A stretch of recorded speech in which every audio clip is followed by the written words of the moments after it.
When Christian faithfulness is measured by rightness and not righteousness, it's a problem, right? And I think, and I get this feeling, and just listening to some of Doug Wilson's stuff, there's this sense of rightness, right?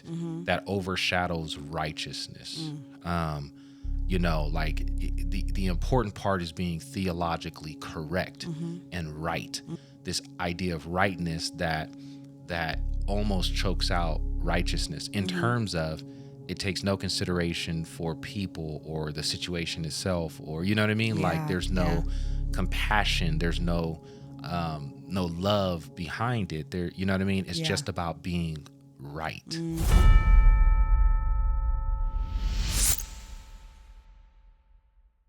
All right, welcome to the Church Dropout podcast. My name is Alan. I'm joined by Lisa. Thank you guys so much for tuning in. Church Dropout is a podcast. We talk about issues, topics, and teachings related to faith, life, and culture in ways that are sometimes funny, sometimes serious, And but always insightful. Okay. Why are you trying to memorize it? I ain't no trying to it. It's already memorized. Interesting. So like, rate, and subscribe wherever you're listening to this podcast at. We would appreciate it. I'm just gonna put this out there. Okay. I don't know if our channel's being shadow banned, or shadow ban just basically means that we're not being put out there. You know what I mean? Like, we may not be coming up on people's feeds and different things of that sort. I don't know. I've been trying to do some tests, making some videos that are on some popular subjects just to see, how the response, you know what I mean, in line with some of the other responses and stuff. I don't know. It's just been interesting. Thank you. So thank you to those of you who have recommended us and who like our channel and stuff like that. I do realize that, some of the content that we speak about may not be popular and is not popular, or mainstream and stuff like that. But I don't know. I just feel like, maybe we're shadow banned, but maybe the content's just not good and maybe people aren't responding to it. I don't know. What is shadow ban? I've never heard of that. It's just like another term, like in the music industry or the Like movie blackballed. Okay. Yeah. So it's sort of like that. You know what I mean? So, YouTube is algorithm based, right? So it's based on what people are searching for, different things of that nature. And, if we're doing videos that are kind of popular and people are searching for them, like our videos are not coming up on their feed. And there's a lot of things that go into that. I know it's title, I know it's timing, different things of that sort. I just think it's interesting. We get a lot of comments that say like, gosh, like, where you guys been? Like, I've been seeing, you know what I mean? And it's like, okay, interesting. Like, like we've talked on that subject several times and, stuff like that. So anyway, I don't know. I don't even know why I brought it up. All right. Brought it up. Just talking about what you're talking about. Huh? Yeah. So, as the church, the people of God, right? We're called to be a living witness in the world. We're called to obviously exalt Christ, be his ambassador. We are God's argument to the world. Okay. You know what I mean? Like we're his apologetic to the world, right? So we, are his answer to his existence by how we live and how we move and, how we do our thing. And as gathering communities, we're planted in places, gathering together, and we're there to serve cities, serve the places where we live, serve people. The church is rooted within culture. Now, we do understand that our Christian beliefs at times will affect how the city or how people receive us because, we live by a different standard, right? The city has to represent all people, and sometimes those things don't line up with biblical truth. And so, the church can sometimes be at odds with how things go within cities or within the places that they gather, right? So that's a normal, right? But sometimes I think churches can go a little bit too far. And I don't know, almost create conflict, you know what I mean? And create stress, that's not necessary, so to speak, right? Like the gospel is in its purest form is offensive enough. You understand what I'm saying? Like, for goodness sake, I mean, the world would tell us to live for ourselves or pursue ourselves, and the scripture tells us to die to ourselves. Right? Like it's just so reverse. It's offensive in any way. You don't have to do much, to make the Bible offensive in terms of its message. It does that on its own. But sometimes I think we can add to that, and we can cause unnecessary barriers to people seeing the goodness of God through his gathering community. Right. And so I want to take a look at an article that is on Julie Royce's website that's, dealing with Doug Wilson and his church that's in Moscow, in the United States, a place called Moscow. Idaho, I believe Yeah. it is. And Doug Wilson he's a controversial figure, and he said a lot of things that I don't agree with, that many don't agree with. But I'll just put it like that. He's a controversial figure.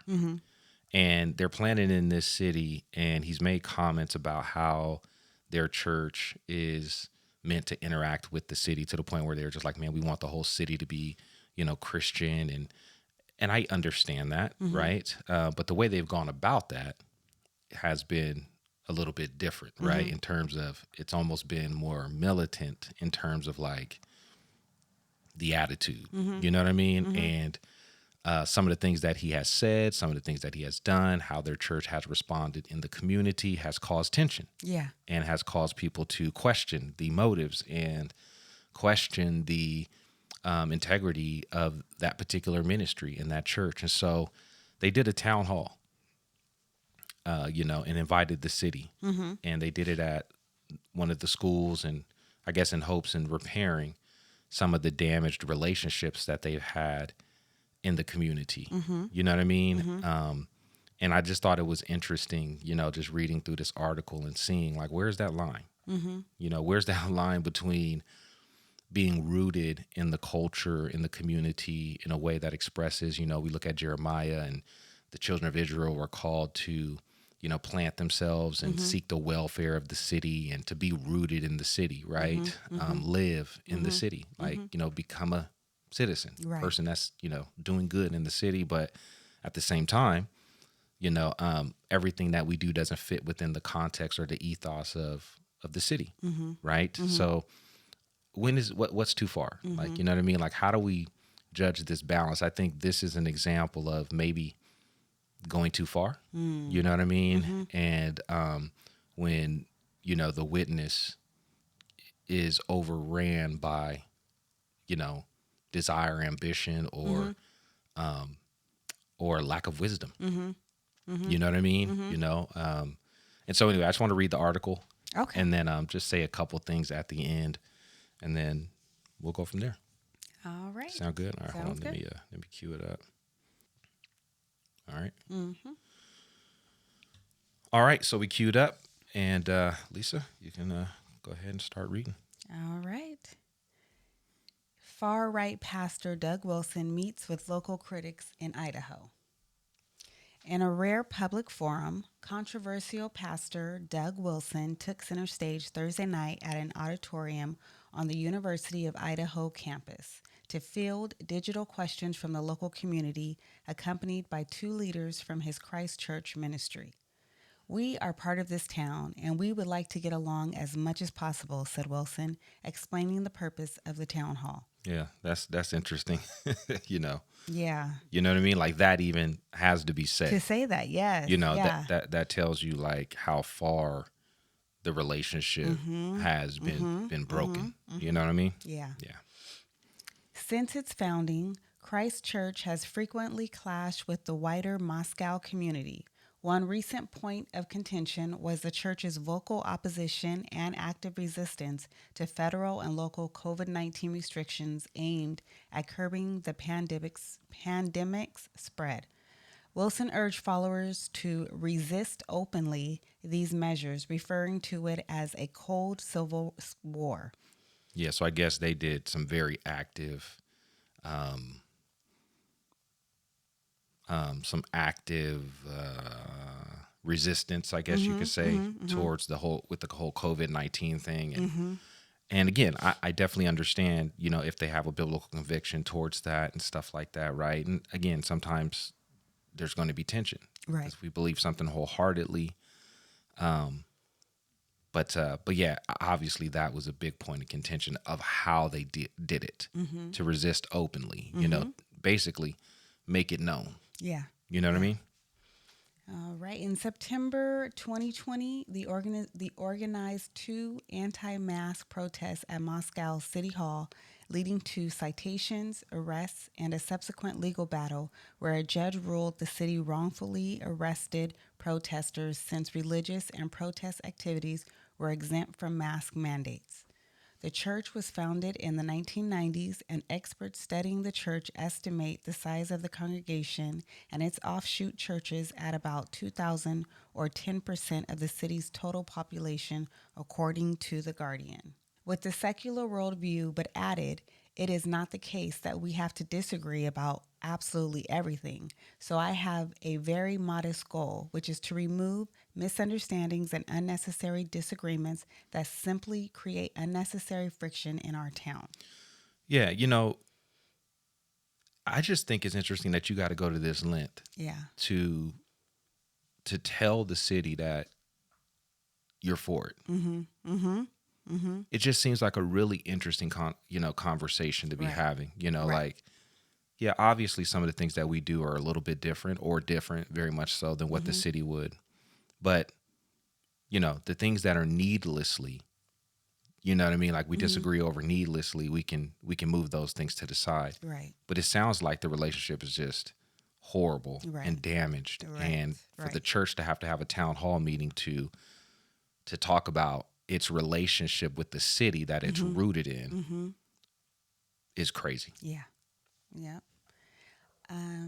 As he spoke, some members from the audience jeered, many carrying signs that read, "Christ Church not welcome here," and "F Christ Church." Wow. Crazy. Wilson said those heckles are why Christ Church doesn't host more community forums. Wilson and other ministers have also faced widespread criticism for the church's handling of sexual abuse cases in its congregation. The allegations against the church involved requesting leniency for convicted abusers, siding with alleged perpetrators over victims, and discouraging victims from speaking out. Several members of the church, including former deacon Alex Lloyd, who pleaded guilty to child pornography charges in 2022, have faced arrests and convictions related to sex crimes. When asked about this at the town hall, Wilson stated that any church leader admitting to a sexual offense would be required to resign. However, there have been accusations that the church has not always properly reported alleged crimes to law enforcement. One of those accompanying Wilson, King's Cross Church pastor Toby Sumter, maintained that if made aware of a crime, the church would notify the police. Critics have questioned the church's transparency and responsiveness in dealing with such allegations among its members. Adding to locals' unease, Wilson co-authored a 1996 book, Southern Slavery as It Was, that portrayed slavery in the pre-Civil War American South as relatively benign, sparking accusations of racism. The first question of the town hall Thursday night was about Wilson's book. Wilson said his church can't defend anything that's indefensible, including the accounts of slaves who were abused and mistreated, but noted that wasn't the case for all enslaved people. Yeah, then why write a book like that? Right. When the crowd hollered responses to Douglas, they were met with "Be quiet" from Christ Church members in the audience, who seemed to be the majority. The panelists quickly moved to the next questions. So I wanted to say this real quick. Sorry. It's interesting that they said that they had about 2,000 members, which made up about 10% of the city. Mm-hmm. So the 90% of the city. Girl, what you doing? Mathing yourself up? No, the math is math, and I'm not mathing. I don't know. But anyways, the 10% is making such a big effect on the city, but in a bad way. Right. You know what I mean? Right. Where you would think if the church is only 90% of the city, usually that seems kind of small compared 10%. To the city. Yeah. I'm sorry. If the church is 10% of the city, that seems kind of small. Yes. And not really make a difference. But they're making a difference and in a wrong way. Absolutely. In the city, which is crazy. Yeah, you know? No, it very much so is. And I think a lot of this flows from, how we, maybe I'll speak a little bit about this at the end, but how we see ourselves. Like some people would see that as a badge of honor. Mm-hmm. Like, the church is always going to be in opposition of the world, mm-hmm. and we're going to be small but mighty. And mm-hmm. you understand what I'm saying? Mm-hmm. Like, mm-hmm. I honestly believe that in part that's what they were looking for. Mm-hmm. You know what I mean? Mm-hmm. Like, we're going to be a loud voice. Mm-hmm. And that's fine to be a loud voice, but not in why to cause friction? Why not be a loud voice to bring the city together to, you know what I mean? On good things, you know what I mean? Right. And again, I think it's, it all depends on what we're talking about, the things that we can unite on versus the things we can't. Right. And it seems like there's a lot of soft issues mm-hmm. that they are taking a hard stance on. Right. Now, again, the COVID-19 thing, mm-hmm. Communities having to close their doors. Mm-hmm. I get that. Mm-hmm. You shouldn't tell the church how to operate. I understand there's a widespread pandemic. I mm-hmm. get all of that. Mm-hmm. So some stuff you need to take a hard stance on. Mm-hmm. Totally get it. Yeah. But there's a way to do that too. Right. You know what I mean? Mm-hmm. And the fact that when they were talking, you got members of the church who were getting up telling people to shut up. Quiet. Or be quiet. I'm sorry. Yeah. They didn't say quiet. shut up, but be quiet. Yeah. Just tells you the tension there and how people actually see themselves in relationship to the community mm-hmm. that they're in. Mm-hmm. Some Christians would say this is persecution. And I think that's the problem. Mm-hmm.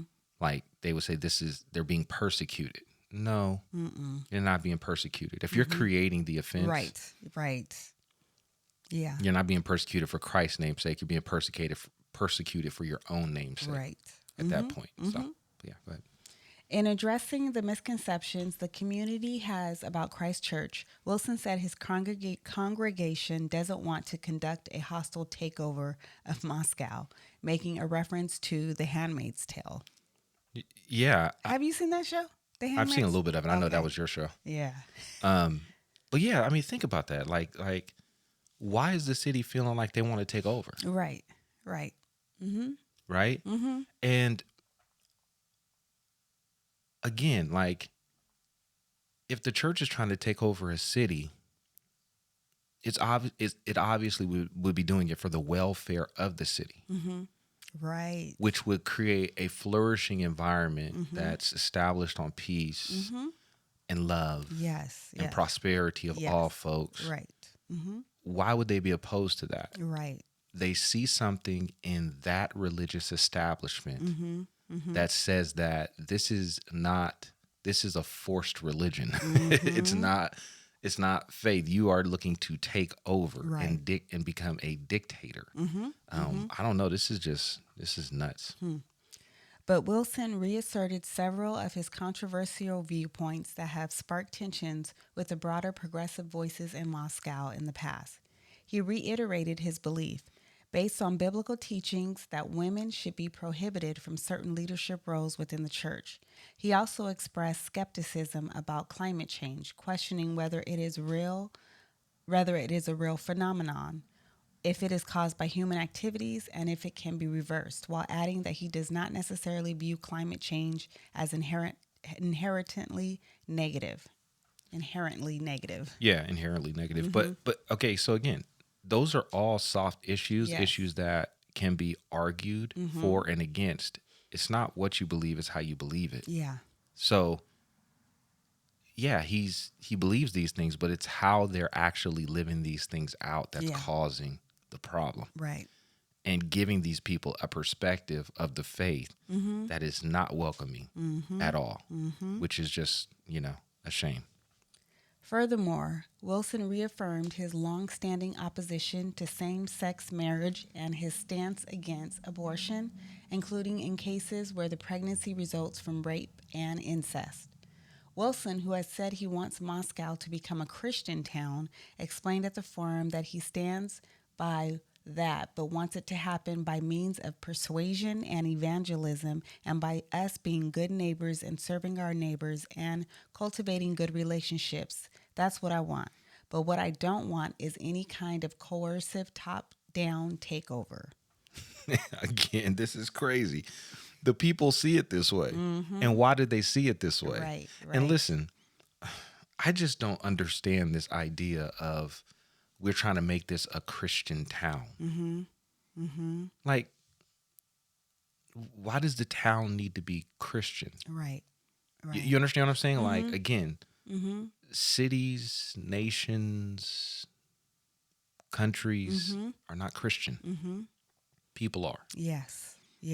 And so I think when you start with the worldview of we want to make this a Christian town, I personally think that drives this type of mentality. Yes. Yeah. Right? Because then you want to see Christ in every aspect, where now government, all of those things now need to reflect Christ.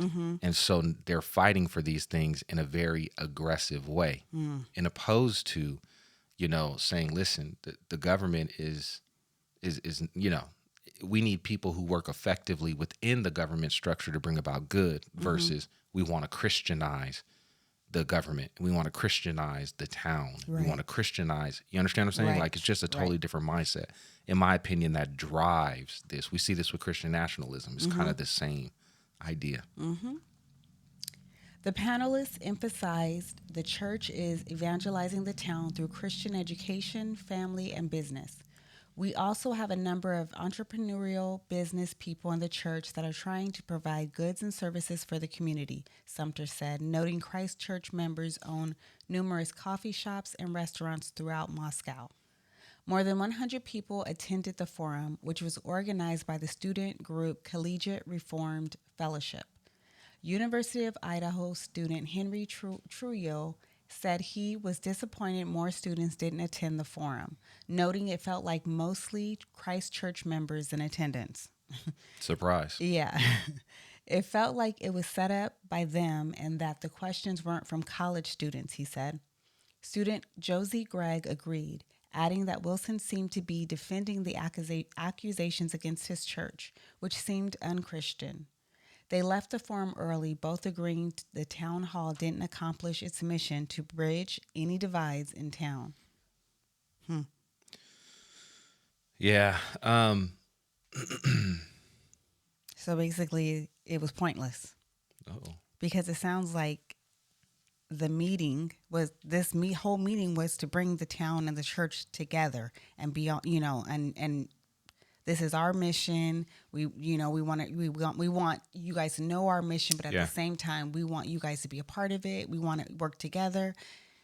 And then by the end, be quiet. It pretty much ended with nothing. Yeah. We got nowhere. Right. And I think that's in part because I'm sorry.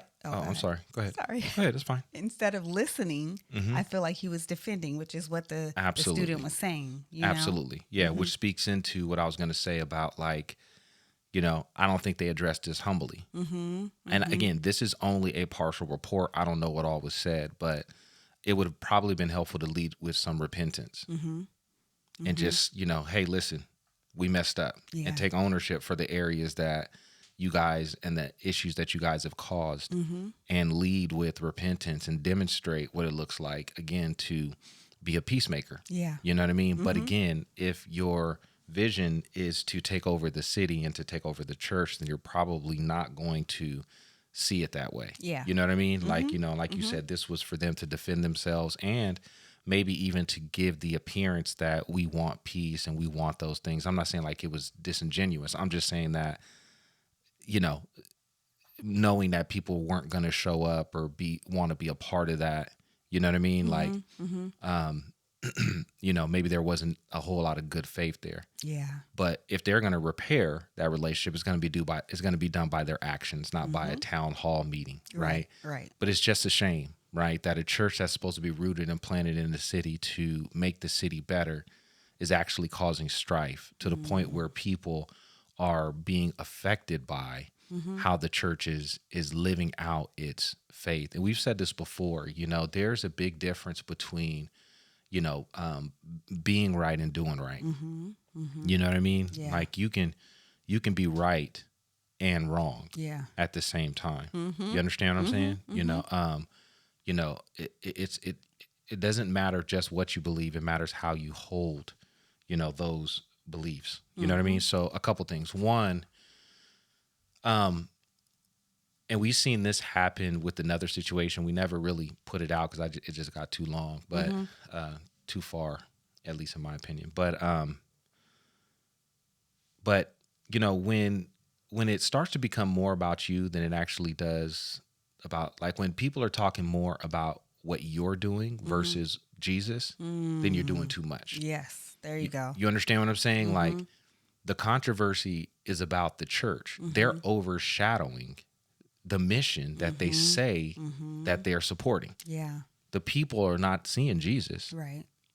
They're seeing you. Yeah.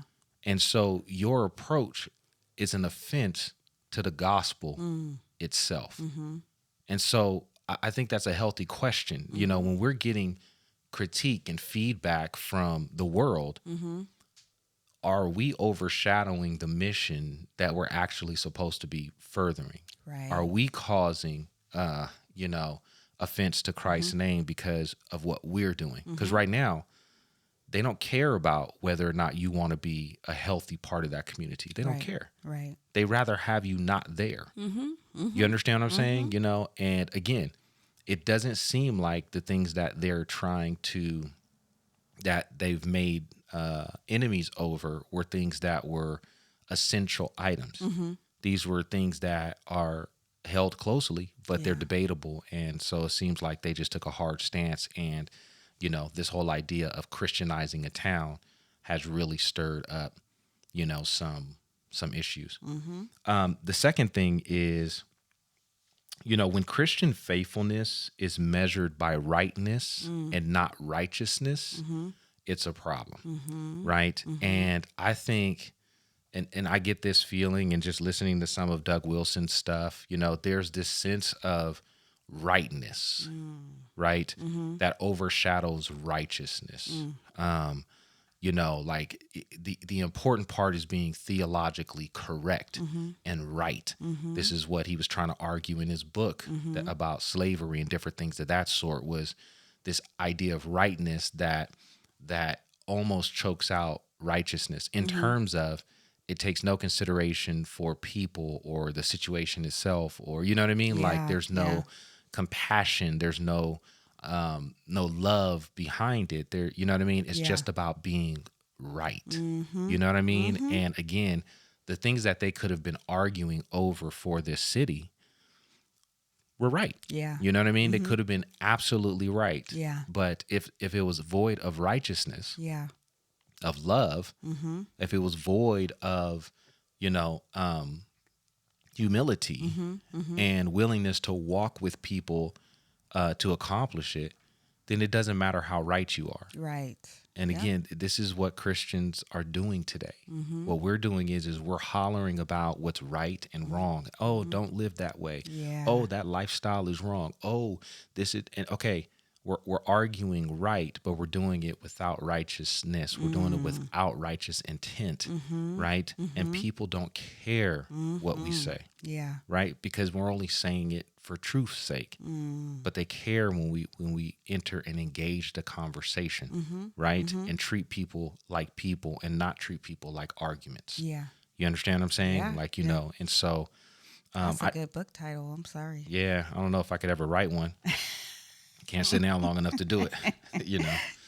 But I think, again, I think this is an example, again, everything to me goes back down to the identity of the church. Yeah. Like these things just point to me this idea that the church needs to reestablish its purpose in the world, right? We're not here to colonize and establish and create Christian nations. Yeah. We're here to make disciples, and we're here to be image bearers and to be fruitful and multiply. That's, the Great Commission is a retelling of what God told Adam and Eve to be fruitful and multiply, to create other image bearers, to enjoy the glory and the goodness of God. Yeah. And that may result in people, working in different places that bring about God's goodness in the world by creating laws and all of this type stuff. But the goal is not to establish a nation. Listen, last thing I'll say. The kingdom is here. We don't need to establish it. Right. It's here. It's been established by Jesus, right? What we need to do basically is help people to see it. We're not establishing, God's sovereignty. Yeah. It's already here. Yeah. You know what I mean? And so we need to treat it that way. Yeah. You know what I mean? We're citizens of a new kingdom, citizens of a new reality. Of course, we want people to enjoy that and understand that. We understand we live in a world that may be antithetical to those beliefs, but the way we hold our beliefs matter. Yes. Truth is offensive. We're going to be persecuted as Christians. They're not going to like us. There's things that we're going to say and do that are going to cause conflict. It's going to happen in the city. It's going to happen. But we don't needlessly need to do that. Right. You know what I mean? And so, anyway, I don't know. Would love to hear your thoughts. I'm sure that, there's much more to say. I do understand who Doug Wilson is, and there's a lot to say about that. But however, I just thought this was interesting from a church perspective of how a church is flourishing in the city, and actually how should a church flourish in the city. So drop a comment below. Let me know what you think of this video and your thoughts and opinions. Like, rate, and subscribe wherever you're listening to this podcast at. And I'm going to say it should be rightness versus righteousness. Amen. That's a t-shirt. That is. There you go. Silly. All right. Thank you again. We'll talk to you soon. God bless. Good night.